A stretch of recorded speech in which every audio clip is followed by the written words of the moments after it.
जय हिंद स्टूडेंट। हम लोग पढ़ रहे थे क्लास 10th इकोनॉमिक्स चैप्टर 2 यानी कि राज्य एवं राष्ट्रीय आय चैप्टर हम लोग पढ़ रहे थे। कल हम आपको बताए थे आय क्या होता है, तो उसके बारे में आपको बताए हुए थे कि आय जो है किसी व्यक्ति का के काम के बदले में जो उसको पारिश्रमिक मिलता है उसको आय कहते हैं। फिर आय का टाइप्स वगैरह जो है किसके आय को किस में व्यक्त किया था, ये सारी चीज हम आपको कल पढ़ाएंगे। तो आज हमारे साथ बने रहिएगा। आज हम लोग बिहार के परिप्रेक्ष्य में बात करेंगे। अंत तक हमारे साथ बने रहिएगा, बिल्कुल इंटरेस्टिंग वे में पढ़ाएंगे, मजा आएगा। आइए देखते हैं बिहार के वे में आय क्या होता है। देखिए, बिहार की आय में सबसे पहले अगर आप बात कीजिएगा बिहार की आय, तो आपके दिमाग में बस एक ही चीज आता है कि बिहार की आय बहुत कम है, जो कि बिल्कुल सही है। पूरे भारत में सबसे कम आय बिहार की, ठीक है। अब देखिए, इसके लिए कारण तो बहुत सारे हैं। कारण की बात की तो कारण बहुत सारे हैं।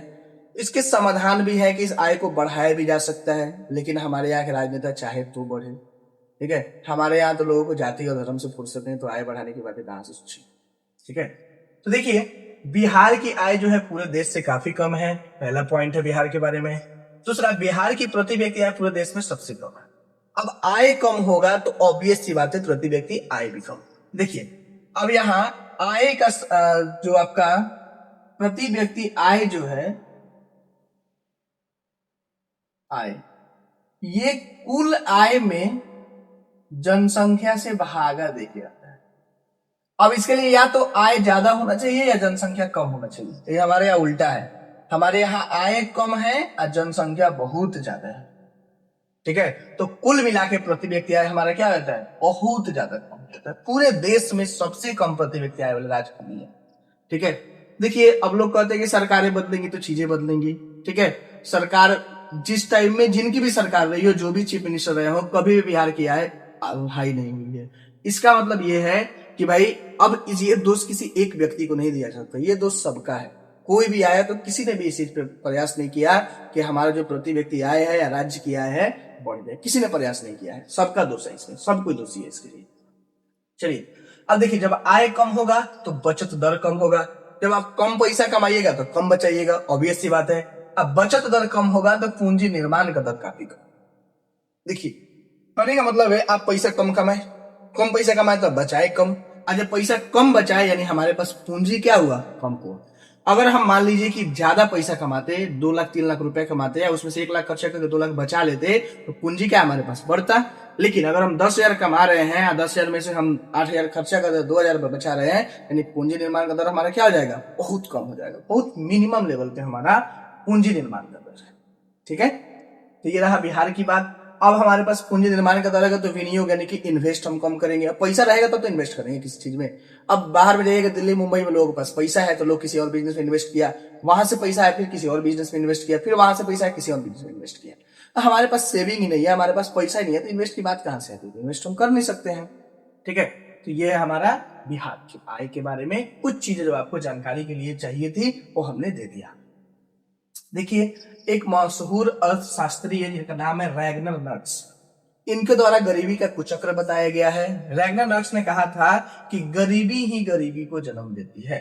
देखिए कैसे, आप गरीब है यानी आपके पास आय कम होगा। अब आय कम होगा तो आपके पास बचत कम होगा। जब आपके पास बचत कम होगा तो पूंजी निर्माण का दर कम होगा। पूंजी निर्माण का दर कम होगा तो आपके बच्चे क्या है, अशिक्षित रहेंगे, यानी बच्चे आपके अच्छे स्कूल में नहीं पढ़ पाएंगे। फिर आपके बच्चे अशिक्षित, फिर आपके बच्चे अशिक्षित रहेंगे तो जाकर कहीं ना कहीं मजदूरी करेंगे, यानी फिर से आपकी आय क्या हो जाएगी, कम हो जाएगी। तो एक आय कम होने से घूमते घूमते घूमते हम कहां पहुंच गए, फिर वही कम आय पे ही पहुंच गए, ठीक है। इसको बोलते हैं गरीबी ही गरीबी को जन्म देती है। जो गरीब इंसान है वो हमेशा गरीब ही रह जाएगा, ठीक है। अब अमीर इंसान के परिप्रेक्ष्य देखिए, आय ज्यादा है, आय ज्यादा तो बचत ज्यादा है, बचत ज्यादा है तो क्या है, पूंजी निर्माण का दर ज्यादा है, तो वह क्या करेंगे, इन्वेस्ट करेंगे और अपने बच्चों को शिक्षा में इन्वेस्ट करेंगे, बच्चों को अच्छे स्कूल में पढ़ाएंगे और उनको अच्छी शिक्षा मिलेगी। अच्छी शिक्षा मिलेगी तो क्या है, फिर अच्छे काम करेंगे, फिर आय उनका क्या हो जाएगा, और ज्यादा बढ़ जाएगा। यही कहता है रैगनस नक्स के द्वारा यह बात कहा गया है कि गरीबी ही गरीबी को जन्म देता है, यानी जो इंसान गरीब है वह गरीब ही रह जाएगा। उसका जो जनरेशन है गरीबी, ठीक है। यहाँ देखिए, कुछ उदाहरण से समझाया गया है। यहाँ 2 राज्य का उदाहरण दिया गया है। एगो देश का बहुत ही गरीब राज्य और एक देश का बहुत अमीर राज्य। दोनों का उदाहरण से हम लोग समझ जाएंगे कि आखिर बिहार क्यों गरीब है और गोवा क्यों अमीर। तो देखिए, तो पहले बिहार के परिप्रेक्ष्य में देखते हैं। हमारे पास बचत जो है बहुत निम्न लेवल का है। अब बचत निम्न लेवल का है तो हम लोग क्या इन्वेस्ट निम्न करेंगे, यानी कम पैसा इन्वेस्ट करेंगे। कम पैसा इन्वेस्ट करेंगे तो पूंजी निर्माण भी हमारा क्या होगा, कम। मान लीजिए बचत हमारे पास, अगर मान लीजिए कि हम 10,000 कमा के अगर 5,000 इस वक्त बचा पा रहे हैं, तो 5,000 हम लोग क्या करेंगे, अब 5,000 इनमें से मान लीजिए हम 4,000 इन्वेस्ट कर दे रहे हैं, तो 4,000 इन्वेस्ट करेंगे तो पूंजी निर्माण दर हमारा क्या हो जाएगा, बहुत कम हो जाएगा। यानी कहने का मतलब है जो गरीब राज्य है वह गरीब राज्य क्या है, बचत कम होने की वजह से पूंजी निर्माण का दर कम कर रहा है, जिसके वजह से वो विनियोग ज्यादा नहीं कर पाता, यानी किसी चीज में इन्वेस्ट ज्यादा नहीं कर पाता है। अगर हम इन्वेस्ट करते हैं, मान लीजिए कि अगर बिहार में हम हैं, अगर 2 लाख रुपए का महीना कमा रहे हैं और 1 लाख हम इन्वेस्ट करें, तो इस 1 लाख के इन्वेस्ट हो सकता है फिर से 2 लाख हमारे पास चला है, ये भी संभावना है। क्योंकि भाई पैसा लगाएगा तो पैसा तो आएगा ही आएगा, इन्वेस्ट कीजिएगा तो पैसा आएगा, ठीक है। तो ये चीज हमारे पास हो सकता है, लेकिन अभी तो ऐसा कुछ है नहीं। हमारे यहाँ तो लोग क्या है, इसी चीज में उलझे हुए हैं कि भाई 2 टाइम का खाना कैसे खाएं, इसी चीज में मैक्सिमम लोग उलझे हुए हैं बिहार में, ठीक है। और उससे भी बड़ी चीज गवर्नमेंट उलझा कर रखी हुई है कि लो भाई 5 किलो राशन खाओ आराम से बैठ के, पूरा एकदम फ्री बीज के चक्कर में लोग बता रहे हैं। वही देखिए हुआ, यहाँ बचत अधिक है लोगों के पास। अब लोगों के पास बचत अधिक होगा तो लोग क्या करेगा, विनियोग करेगा, यानी कि इन्वेस्ट करेगा, ज्यादा से ज्यादा इन्वेस्ट करेगा। अब ज्यादा से ज्यादा इन्वेस्ट करेगा यानी उनका पूंजी निर्माण का दर क्या हो जाएगा, ज्यादा हो जाएगा, यानी ज्यादा पैसा उनके पास बन करके आएगा, ठीक है। यही कहा जाता है कि अधिक बचत होगा तो अधिक हम क्या करेंगे, इन्वेस्ट करेंगे। अधिक इन्वेस्ट करेंगे तो पूंजी निर्माण भी हमारा क्या होगा, अधिक होगा। लेकिन कम बचत होगा तो कम इन्वेस्ट करेंगे, और कम इन्वेस्ट करेंगे तो पूंजी निर्माण का दर भी हमारा क्या हो जाएगा, ठीक है। तो ये है गरीबी का कुचक्र, जो प्रसिद्ध अर्थशास्त्री रैगनर नक्श ने बताया था। तो हमने आपको यहाँ पे समझा दिया, फिलहाल इसको नोट कर लीजिए।